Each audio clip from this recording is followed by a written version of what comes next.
You're listening to Real Conversations, where every week we take a peek at the favorite movies of fascinating people. Real Conversations is hosted by Brian Coley, the founder of Art Within and Real. Today, Brian sits down with Michael Ware. Michael is the founder of Public Square Strategies, LLC, and is a leading expert and strategist at the intersection of faith, politics, and American public life. He is the author of Reclaiming Hope, Lessons Learned in the Obama White House about the Future of Faith in America. You can find Michael at michaelware.com. All right, Michael, thanks for being here with me today. We're here at a gathering, Axiom gathering. You and I are both part of a group called Axiom. That's pretty sweet. So the noise in the background is all these people, right? Yeah. So tell everybody what's on your top 10 list. Yeah, so... and this is my top 10 right now. A few might switch out if I was answering at a different time, but always number one is Midnight in Paris. Oh, so this is the one you'd never take off your list, huh? Yeah. I think this has some staying power. So tell me why that is. Like, is it? Do you love Woody Allen? Do you love what aspect of it? I do like Woody Allen, but I don't have any other Woody Allen movies on my list. Yeah, there is a romanticism.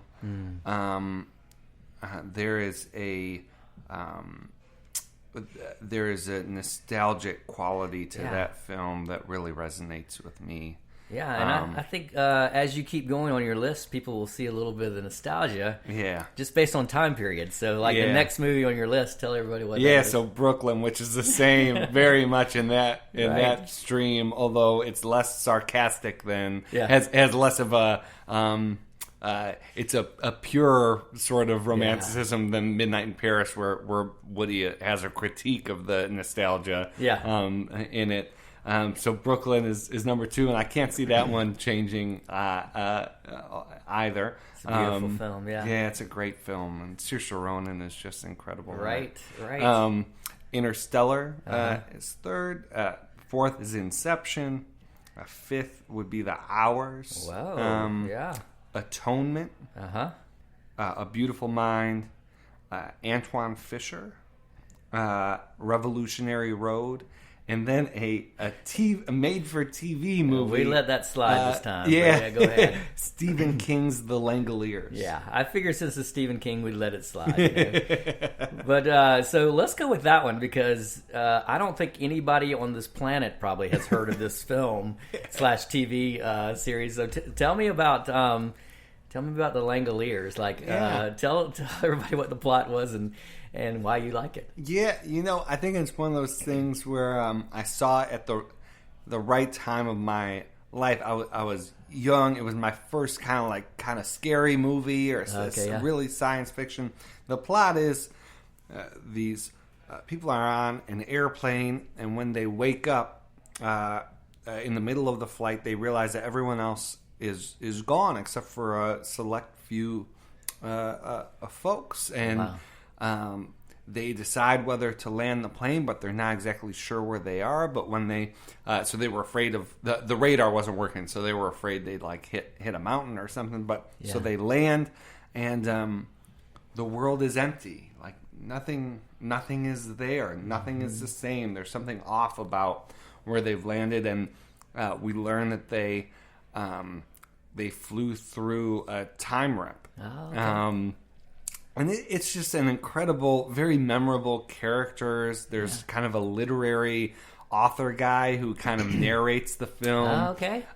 It's just a great story. The characters are memorable. Watching it now, the special effects are hokey, but then it was, especially for a TV movie, it was like, wow, I can't believe they pulled that off. Yeah. So and it's like 6 hours long. So if you got the VHS, it would be on 2 VHSs. Right.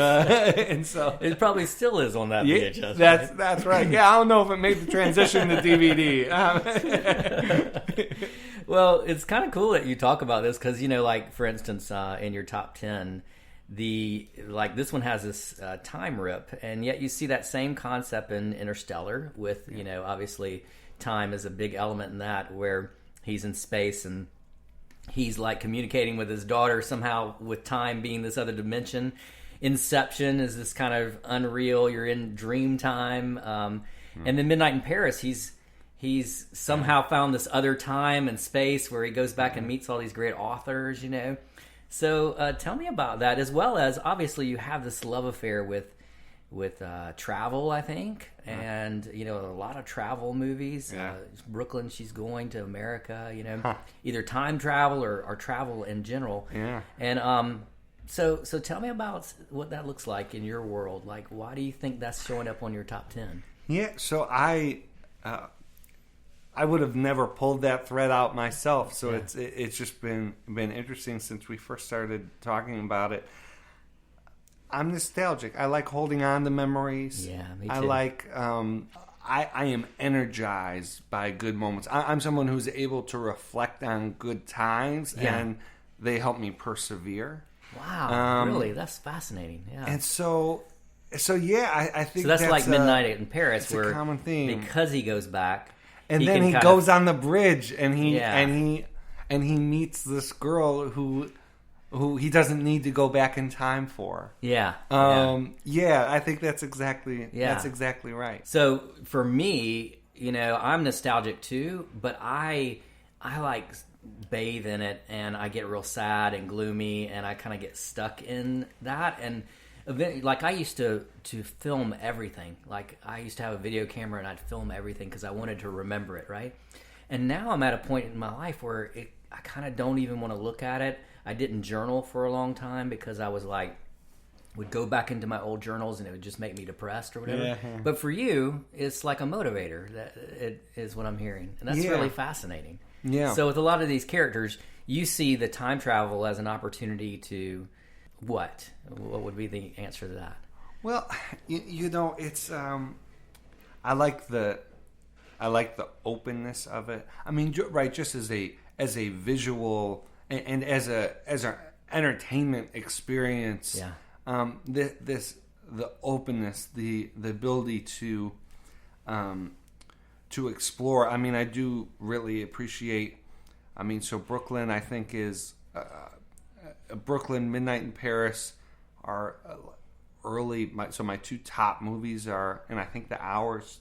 Well, Hours travels covers different time periods. Different time periods, yeah. Early 20th century, mid 20th century, is an interesting time. So, I mean, that time travel, it allows you to unplug from the moment you're in, and give you a perspective that what's happening now is temporal, and so that's a good thing to remember.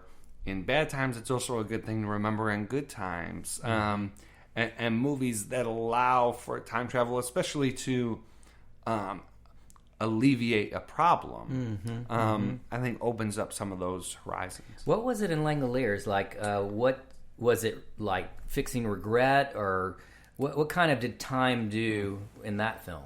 I mean, it's a pretty clearly. Time is literally chasing after them. So time is viscerally an enemy. So that if they're not able to find a way back out of the time rip, time will eat them alive. Eat them alive, literally. And so with Stephen King, it's going to be literally eat you alive. Yeah, and so that's how time works in that movie. So how did they overcome it? What's kind of the takeaway from that movie? So it's actually kind of poignant now that we're talking about it. So it was this idea that that they were still the same people, that they had brought. Even though they were in a completely new place, they had brought some of the old world with them. Cool. Which in many, is Brooklyn. That's Brooklyn, right? Right. Yeah. Yeah. You just described Brooklyn. Yeah. Right. Yeah, and even in Interstellar, his him dealing with the fact that time has just been absorbed and trying to figure out a way to make up for that time. So. In a lot of your films, usually when I get a top 10 list, I see a Braveheart or Gladiator or Shawshank and stuff like that. I don't see these kind of movies, and I love it because there's such diversity in them, and a lot of them are just, Oscar winners, very artistic. But it seems like all of them at the root have a sense of relationship being really important. Yeah. Like even within these time rips that we talk about, Yes. it's like, what's left as a child, or, like what's at stake as a child or something, or what's at stake is a family, or what's at stake is love in the midst of it. You look at a movie like Atonement, and you see, will he come home and they finally get together, and will the little girl who ultimately made all this happen, get atonement. And then you look at Beautiful Mind, and you see the relationship in that. Tell me the place of love. Like when I looked at your films, I said it really seems like there's a fragile nature to love, and yet there's a permanence that's there too. So you look at the Hours or Revolutionary Road, and most people would look at that and go, man, that's just like a dark entry into people who settle with each other, and it kind of just says relationships suck, and you're going to get sucked into this hole with relationships, and you're going to have to find your own identity. But then you look at Brooklyn, and you look at Beautiful Mind and Atonement, all these other films, and you see a sense of the permanence this longing for in that. With Revolutionary Road, the Hours, I do like dialogue heavy. I like real things. If the realness is brought out by science fiction elements, which maybe half of my movies have, I'm cool with that. But I don't like science fiction or really any movies that are disembodied from the experiences of our lives. That seem to have no interest in the human element of it all. So, you won't see superhero. Some are able to do it, but you won't see sort of a lot of action flicks in on my list, or romantic comedies that are, linear and are formulaic. Yeah. I like movies that kind of reveal a little something more. Yeah, about just sort of the nature and the messiness of relationships. And tell me a little bit about where you come from, your story a little bit, and when you look at your story, which one of these movies actually looks like your story a little bit? Yeah, so I'm from Buffalo, New York, and was adopted. Went to D.C. for college, but before I left for D.C., met my wife. So I met my wife at 15 years old. Really? Wow, 15 years old. Yeah. Well, How did you guys meet?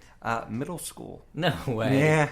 You're kidding? Oh my gosh. Wow. Yeah. So we've known each other. We've known each other a long time. Yeah.